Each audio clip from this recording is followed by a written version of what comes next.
لیکن یہ بھینسوں کو چارہ ڈالنے والا جب آیا تو محدث اعظم نے فرمایا پگڑی کے بال کو کوئی ہاتھ نہ لگائے, یہ ساری دستار میں نے کرنی ہے. اور فرماتے ہیں حضرت بال بھی دیتے جاتے تھے اور آنسو بھی بہاتے جاتے تھے, ماتھا بھی چومتے تھے, اور فرماتے تھے دستار کے بعد چلا تو نہیں جائے گا یار, مجھے تو عبادت بھی نہیں رہ گئی, مجھے تو چابیوں کو بھی نہیں پتا کون سی کہاں رہتی ہے, جائے گا تو نہیں تو رو پڑا, کہنے لگا سونے جائے تو وہ جس کے پلے کچھ ہے ہو, آتا جاتا تو ہے کچھ نہیں, مجھے کس نے رکھنا ہے, میں نے کہاں جانا ہے, ادھر کہاں تو ادھر ہی رہوں گا. وہ اس طالب علم کے سارے استاد بھائی کہتے ہیں اس نے دستار کرائی, پڑھا پڑھایا کچھ نہیں, پر جو مسئلہ اڑ جاتا تھا نا, وہ جو اڑ جاتا تھا نا, وہ جا کے اس سے پوچھتے تھے تو کتابیں کھولنے کی ضرورت نہیں پڑتی تھی. حضرت ام سلمہ رضی اللہ تعالیٰ عنہ کہتی ہے میں نے عرض کی یا رسول اللہ صلی اللہ علیہ وسلم میری بچی بڑی بیمار ہے, تو مجھے کسی نے کہا ہے یہ تھوڑی سی نشے والی چیز ہے, یہ بنا کے تیار کر کے دو صحیح ہو جائے گی, بیمار ہے بچی تو یہ نشے والی چیز ہے, اس کو تیار کر کے دو, تھوڑا نشہ ہے. اگرچہ بعض, میں نے شروع میں کہا, بعض لوگ مریض کو, سخت مریض کو ایسی ادویات جو مجبوری بن جائے اس کی گنجائش اور اجازت دیتے ہیں. محتاط علماء تو اس میں بھی بہت ساری چیزیں پہلے بیان کرتے ہیں, لیکن اس نے کہا جی نرا نشہ دینا ہے شفا کے لیے. حضرت ام سلمہ کہتی ہے میرے نبی پاک نے میری طرف دیکھا, میری طرف, تو میں نے کہا یا رسول اللہ آپ کیا فرمانا چاہ رہے ہیں؟ تو نبی پاک نے فرمایا ام سلمہ کبھی ناپاک چیز میں بھی شفا ہوئی ہے, کبھی ناپاک چیز میں بھی, کبھی شراب اور خمر میں بھی شفا ہو سکتی ہے. شفا رب کریم نے رکھی ہے پر شہد کے اندر رکھی ہوئی ہے, شفا اللہ نے رکھی ہے قرآن مجید میں رکھی ہوئی ہے, تو اس میں بھی کبھی یہ حضور نے بیان کیا ہے کہ اس کے اندر شفا ہو سکتی, تو امت کتنی دلیری کرتی ہے جو یہ مشورے دیتی ہے کہ اس کے اندر نشہ ہے, شراب ہے, تو کھانسی چلی جائے گی تو فلانی بیماری چلی جائے گی. نہ آؤ ان چیزوں پہ, نہ اپنے ایمان کو خرابی دو, اور نہ ایسی باتیں کرو جس سے کہ ڈائریکٹ رسول اللہ صلی اللہ علیہ وسلم کے واضح ارشادات کی مخالفت ہو. میرے نبی پاک صلی اللہ علیہ وسلم نے فرمایا, اور پھر کچھ لوگ کہتے ہیں تھوڑی پی ہے جی. اب تو میں تجزیے میں پڑھ رہا تھا کہ ایسی شراب ایجاد ہو گئی ہے, لوگ شراب پیتے ہیں اور وہ مست بھی رہتے ہیں, کار بھی چلاتے رہتے ہیں, کہتے ہیں جی نہیں ہمارا ذہن معاف نہیں ہوا تو یہ والی صحیح ہے, نشہ نہیں لاتی. میرے نبی پاک صلی اللہ علیہ وسلم نے فرمایا جس چیز کی تھوڑی مقدار, زیادہ مقدار حرام ہے اس چیز کی تھوڑی مقدار بھی حرام ہے, جس کی زیادہ مقدار حرام ہے اس کی تھوڑی بھی. تو خمر اور شراب اگر فل پینا جائز نہیں تو تھوڑی پینا بھی جائز, یہ حرام ہے اور حرام تھی اور قیامت تک حرام ہی رہے گی. میرے نبی پاک صلی اللہ علیہ وسلم نے منع کیا اور حضور نے اظہار ناپسندیدگی فرمایا, فرمایا 40 دن تو عبادت ہی قبول نہیں ہوتی شراب پینے والے جب تک سچی توبہ نہ کرے. یہ لفظ جب ادا کرتا ہوں تو شرم سے میری زبان لڑکھڑاتی ہے کہ یار درباروں پہ بھی نشہ بکتا ہے. میں یہ بات کر رہا ہوں صوفیاء کا ترجمان, درباروں پہ, مزاروں پہ, اور سجادہ نشینوں تمہیں زمین نگل جائے, آسمان تمہیں لے اڑے, تم پر قہر نازل ہو, تم نے باپ دفن کر کے تو وہاں نشے کا اڈا بنا لیا, ماؤں سے بیٹے چھیننے لگے ہو, عورتوں کے سروں سے کپڑے چھیننے لگے ہو, سہاگ مارنے لگے ہو, بیٹیاں اور بیٹے یتیم کرنے لگے ہو, نشہ بیچتے ہو درباروں اور مزاروں پہ. یہ تماشا لگ گیا. آپ کیسے کروں یہ بات, پر کرنی پڑ رہی ہے, مجبوری ہے, یہ مضمون مکمل نہیں ہو سکتا. بند کر دیں وہ دربار, ہمیں نہیں چاہیے جن درباروں پہ نشہ بکتا ہے. میں ذمہ داری سے کہہ رہا ہوں, بات ریکارڈ ہو رہی ہے. جوتے کی نوک پہ وہ سجادہ نشین جو امت کو ڈرگز دیتا ہے, وہ سجادہ نشین کا ڈیرا نہیں, وہ گند کا اڈا ہے, وہاں سے فیض نہیں مل رہا, امت کی تباہی ہو رہی ہے. بتا دو, پھیلا دو, اس کو اعتراض کرنا ہے کرو. میرے رسول پاک سید عالم صلی اللہ تعالی علیہ وسلم کا دین ضروری ہے, کسی پیر کی سجادگی ضروری, بولیے سجادگی ضروری. بڑی ذمہ داری سے کہہ رہا ہوں اور نمائندگی کر رہا ہوں اپنی جماعت کی. نہ ہمارے بزرگوں نے کل اس کی حمایت کی تھی، نہ آج کرتے ہیں، نہ قیامت تک کریں گے۔ بند کر دیں وہ دربار اور مزار۔ بزرگ دنیا میں یہ کام کرنے آئے تھے، اور ہماری سوچ اتنی گر گئی ہے، اتنے ہم کمزور ہو گئے۔ کہتے ہیں جب اس کو چڑھ جاتی ہے تو پھر بڑی معرفت کی باتیں سناتا ہے۔ تجھے شرم نہیں آئی یہ لفظ کہتے ہوئے؟ اب نشئی تجھے معرفت سکھائے گا؟ اب تو شرابی سے، بھنگی چرسی سے دین سیکھے گا؟ کہتے ہیں اس نے پی ہوئی تھی، چڑھی ہوئی تھی، بات کر دی تو میرا کام بن گیا۔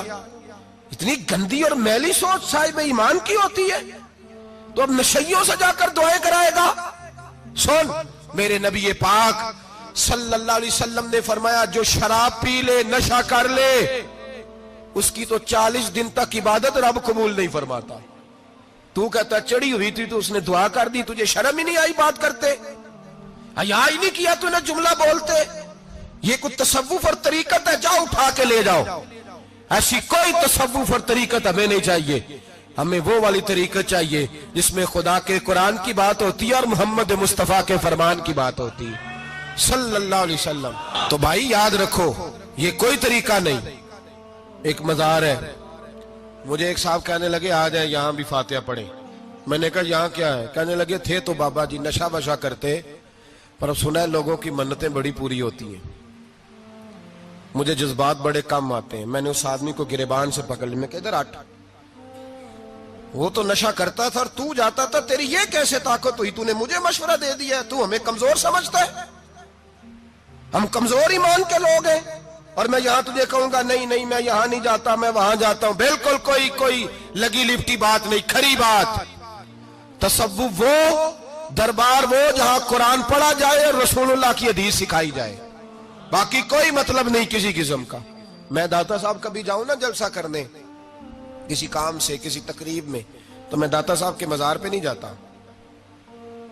میں کہتا ہوں یار یہ یرانہ نہیں کہ بندہ کسی کام آیا تھا تو فاتحہ پڑھ لی، واپس چلو۔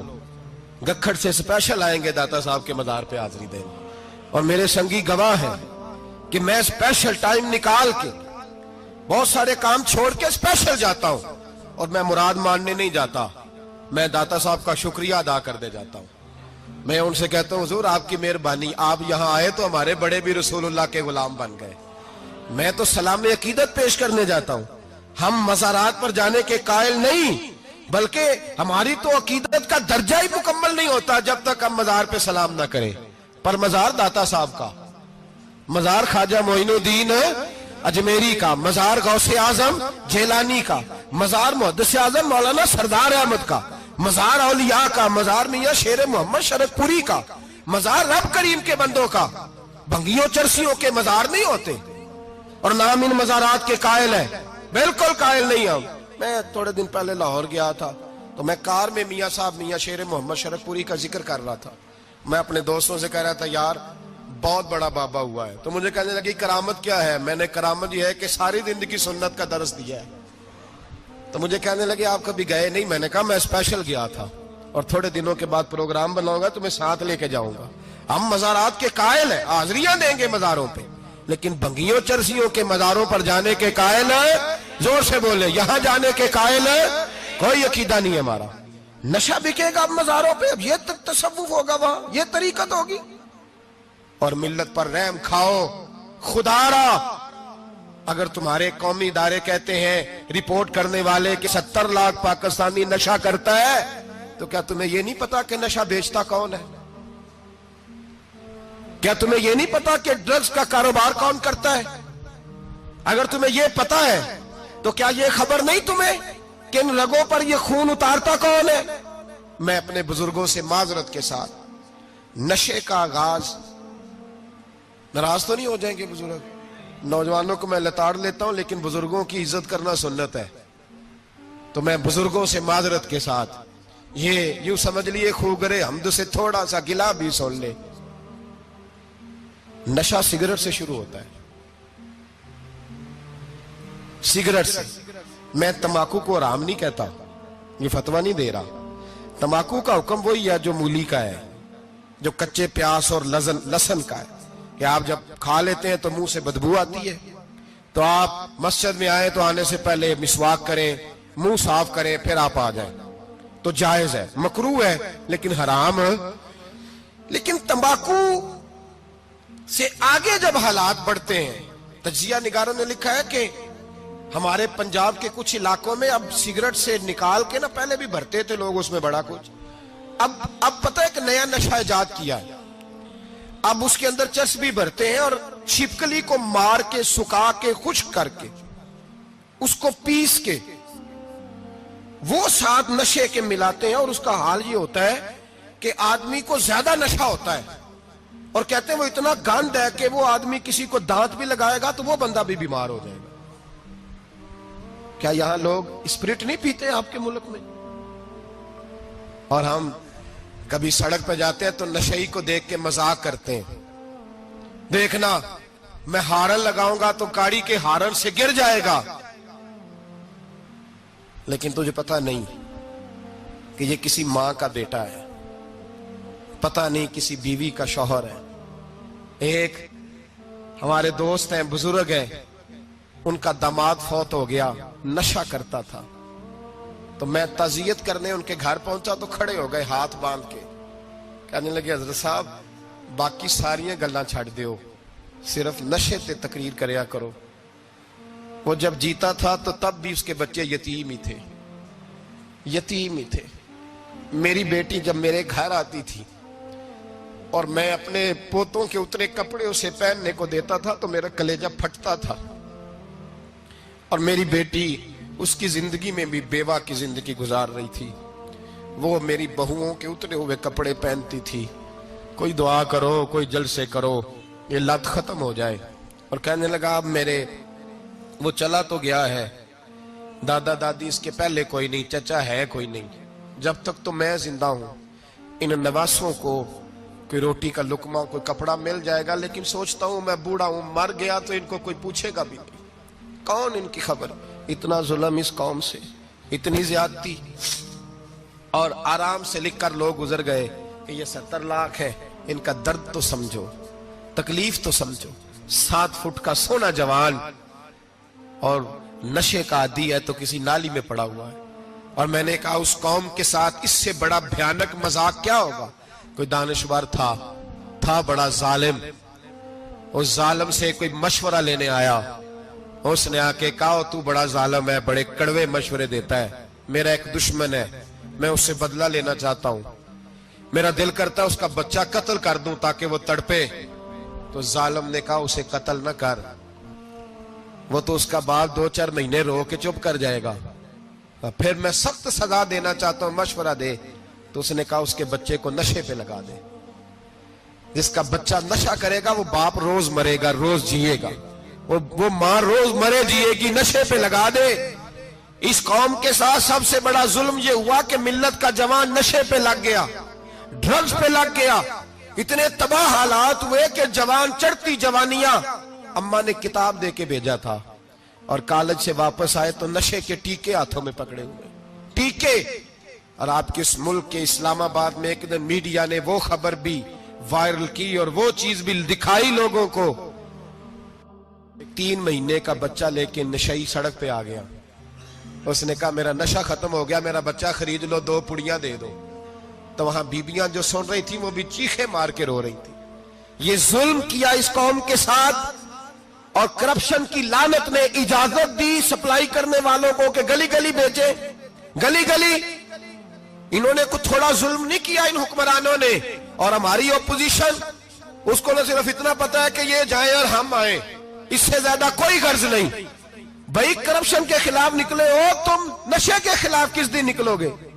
جوئے کے خلاف کس دن؟ قوم تو مر رہی ہے نشے سے، اس کے خلاف میدان میں کب آؤ گے؟ صرف اتنا ہے کہ یہ جائیں اور ہماری باری آئے، اس سے زیادہ کچھ نہیں۔ جتنے مجرم وہ ہیں اتنے ہی تم بنتے جا رہے ہو۔ اور اگر آپ نے ابھی تک ہمارا چینل سبسکرائب نہیں کیا تو فوراً سبسکرائب کیجئے، ساتھ ہی بیل آئیکن پر کلک کریں تاکہ مزید آنے والی ویڈیو ہیں وہ آپ کو وقت پر ملتی رہیں۔ اللہ حافظ۔